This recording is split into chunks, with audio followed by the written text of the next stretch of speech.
The Rabbi Reb Hershela was a great holy man and master of Kabbalah. It seems that interest in Kabbalah runs in the family. Gwyneth Paltrow, actor, wellness guru, and the descendant of rabbinic mystics, referred to a Kabbalistic concept known as the bread of shame in an interview she gave in 2023. For Paltrow, it changed the way she relates to money and possessions. But a deeper look might reveal that the bread of shame can change the way we understand human free will, the existence of evil, and perhaps the very purpose of life. Here's the Mensch Sense take.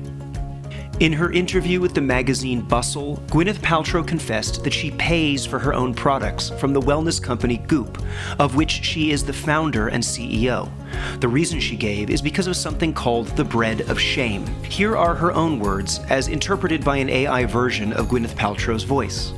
It's this idea that if you get things without earning them, they eventually lose their value, and it can be very corruptive. So I've never asked if I could get it for free. I don't know. I could, but I like paying for it. I think it's good. I should pay for it. On a simple level, the bread of shame refers to the embarrassment you feel when you get something you did not earn. Hence, it's the shame of receiving bread for free. True, people like free stuff, but we appreciate things far more when we've worked for them. That's why we prefer to climb mountains instead of just taking a helicopter to the top. The 12th century scholar Maimonides lists simply giving money to the needy as one of the lowest forms of charity. A higher level is giving a loan because the recipient can feel the dignity of repaying it. Still, the highest form of charity, though, is actually giving a person a job because you're giving them the opportunity to earn the money for themselves. But if you think about it carefully, the bread of shame answers some of the biggest existential questions of reality. Here's a doozy. If there is a God, and he's good, then why is life so difficult and often tragic? It would be arrogant to think we can solve the problem in a 5-minute video essay, but maybe we can offer an insightful approach to the question.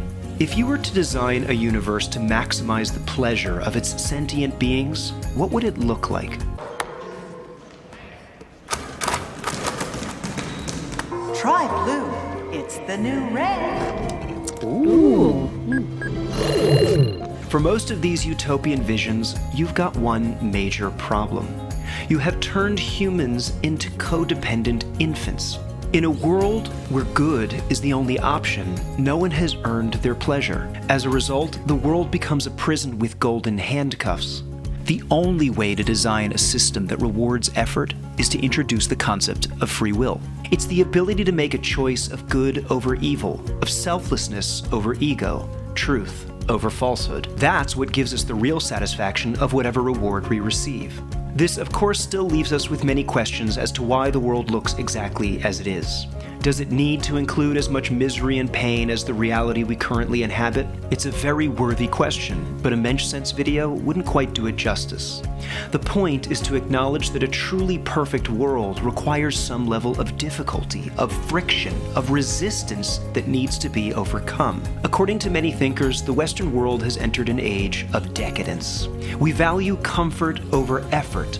The motto of "do what feels good" triumphs over doing what's actually morally praiseworthy. Universal basic income, receiving money for nothing, is gaining a lot of traction in many techno-utopian as well as progressive liberal circles. What Gwyneth Paltrow's admirable principles show us is that any unearned pleasure will quickly lose its value. Rather than finding ourselves in a utopia, an effortless world may quickly turn into an intolerable hell. What's outside of Pleasantville? I don't understand. Like, what's at the end of Main Street? The end of Main Street is just the beginning again. What's the takeaway? Love the struggle. Enjoy the challenge of life. The view from the mountain is only as great as the difficulty of the climb to the top.